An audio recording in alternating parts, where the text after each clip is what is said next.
Ayan nga, mga guys, nakabili ako ng, ano ba tawag dito sa isda na to?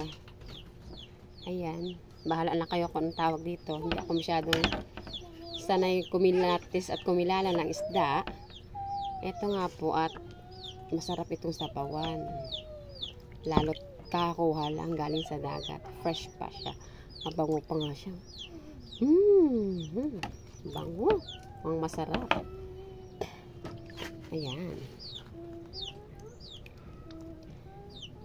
Linisin natin to guys. At isa-isa natin linisin. Tingin ko parang hindi na kailangan tanggalan ng ituka at sariwa naman.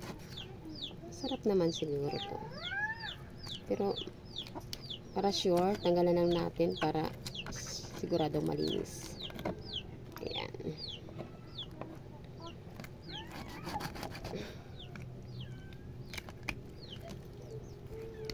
Ayan. Gawin natin ay bituka lang. Huwag nang bituka lang tanggalin ko.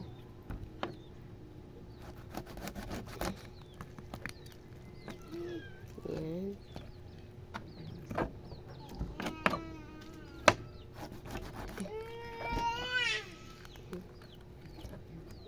Batang hindi sanay maglinis ng isda.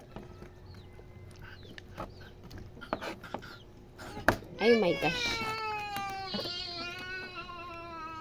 Paano ba kung ito maging expert sa pagtanggal ng ano?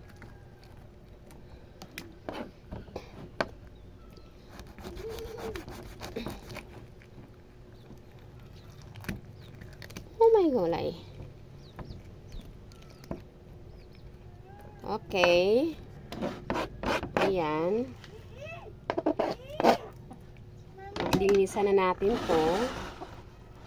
Ayan nga po. Ayan. Ayan siya.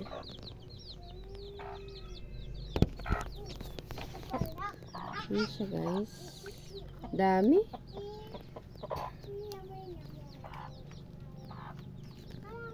At lulutuin na natin. Wait. At lulutuin ko na.